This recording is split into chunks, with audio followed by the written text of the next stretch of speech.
Iowan George McMahon. I'm from Iowa. I was treated from birth for abnormalities. They saw things in my build and in my walk, just the way I was, that were a little abnormal. But they didn't bother to tell me that. They just treated me as if I was anybody. So I'd break things, they'd fix them. And then I wouldn't break something, but they'd fix it anyway. Had they given you any kind of firm diagnosis on what was Oh wrong yeah, with you? they decided that I have a rare genetic structure. I have one protein that misfired. And so everything that's in me, everything that goes on me is normal, natural. I should be this way. What they shouldn't have done was messed with it. When they messed with it, they screwed things up pretty bad. They've had all my muscles in my side are cut this last time I was in the hospital, but they cut all the muscles and the nerves and the tendons, everything, and just put rings in there to hold them back together. They didn't think I'd live to get out of the hospital. So, yeah, and what I end up with, what I'm called, or what that's called, is Nail Patella Syndrome. But I don't have anything. I can be as healthy as anybody. I was a pretty good athlete, other than I would break things. I would be sick for 6 months. And then they'd do generally it took some huge cutting edge treatment and I'd get better. And so the consensus has been that what I probably needed in the first place, when my own body let it get out of control, whatever was attacking me, I probably needed the cutting edge treatment right then. It had been over with and I wouldn't be worried about it. They wouldn't have been dealing with it for 10 years. I reached a point at about age 38 that I had been during surgeries and other illnesses, been dead about 5 times. I'd had just every major childhood disease that you could think of. It seemed to go by me and I'd get it. And so I progressed to this point that I was being told, man, you have to, sir, you have to put your paperwork together because you're not going to go home from the hospital. And finally one night they came and asked me if I had my paperwork together, that I wasn't leaving and I probably wasn't going to make it through the night. And I said, well, no, I'm going home in the morning. And later, I think it was earlier, somebody had come by and asked me if I wanted a marijuana cigarette, that there was a cancer patient down the hall that was going to die. And the last thing he wanted was a cigarette. I'm in the hospital. He just told me I'm not going to live all night. And I got tubes and I was in very distressed health. And I said, yeah, I don't think I could think of any reason not to at that point. And he came back a few hours later and gave me a joint and would only take 1 cigarette. It was instant for me. I mean, I'm laying there with I'm getting fed through tubes, they're taking bags off of me, and I smoke a joint and 15 minutes later, I order food. I hadn't eaten in 6 weeks. I hadn't slept in about 6 weeks. I probably hadn't eaten in about 2 or 3, other than putting it into me. But nobody really wanted to talk about that at all. I mean, that was not, well, you're getting better. Well, it must be something we did. Yeah, okay, let me out. No, you can't go home. So they kept me 10 more days and watched me. I continued to get better, and I only ever had that 1 joint. By 10 days, I was up walking around the hallways, going to these doctors' offices, because that's what they told me. In 10 days, if you can come to my office, I'll sign your self-release papers. They wouldn't release me. They didn't figure I was going to make it home. So I walked in and did that. At that point, my wife and I had suspicions. We'd been married then 15 years. And by now, we're noticing, well, when I was not smoking marijuana, I got really sick. This happened to me, that happened to me. When I was smoking marijuana, I didn't get sick.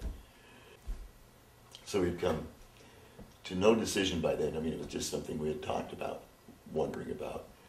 This would be about 1988 by the time this came on.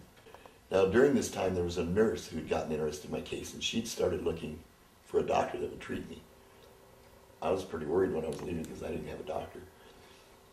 She contacted about 500 doctors in 3 or 4 states.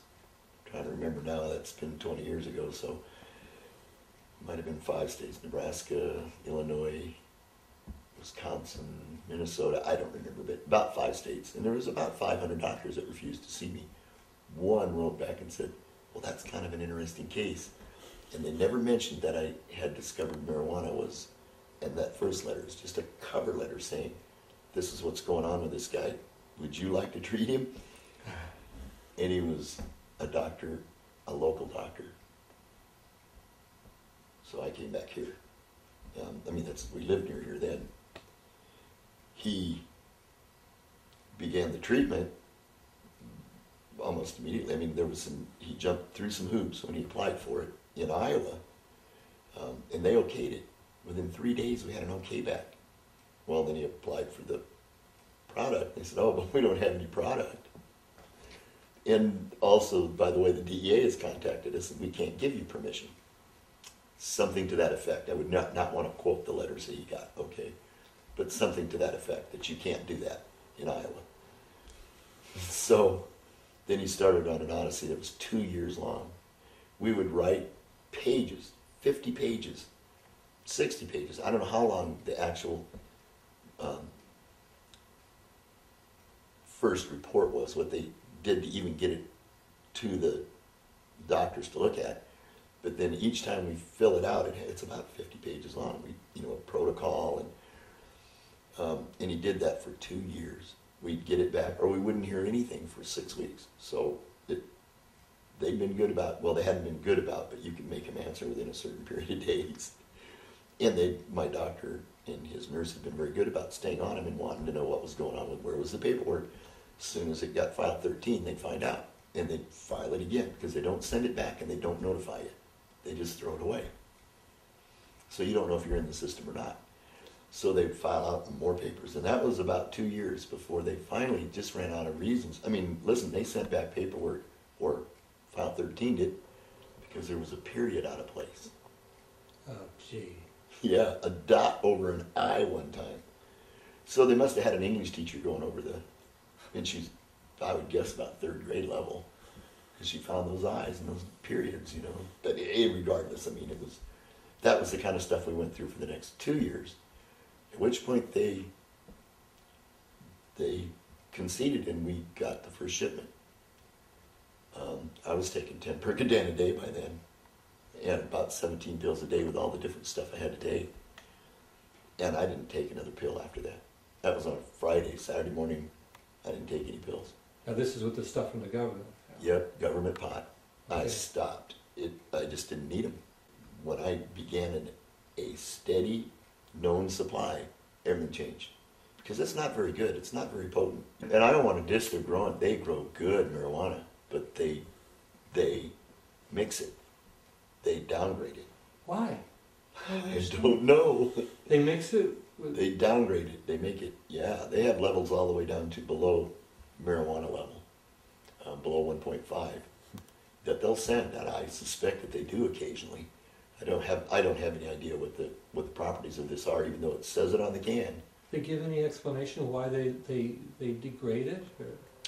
I'm just a mouse in a project. I'm not to get any information. What information I do have is because of people. I am in a project, and those people work with me. They want to know what's going on in my life, right. And they find the best way to do that is to talk to me about what's going on in my life. Right. And then we begin to know. So, but no, there's no explanation, nothing. The doctor gets the marijuana. And for a long time I was able to go to the pharmacy and pick it up, but not anymore. They've stopped that too. When it comes to the pharmacy, he calls me, or to the doctor's office, and I go there and get it. Strange stuff. You can't stay in his office overnight, because then it has to go to the pharmacy, and then he has to go get it back. It has to be locked up in a double safe in a pharmacy in a double building, and yet it has to be in his office when I come to get it. It's got to be hard for some of the patients to even be able to keep track of it. There's still things going on. They've gotten very, very refined. There's not much that you can complain about, and the only one that could complain would be the doctor. Kind of makes me think that's probably not going to be very many complaints, because they're just trying to help people live. They're not really interested in fighting a battle.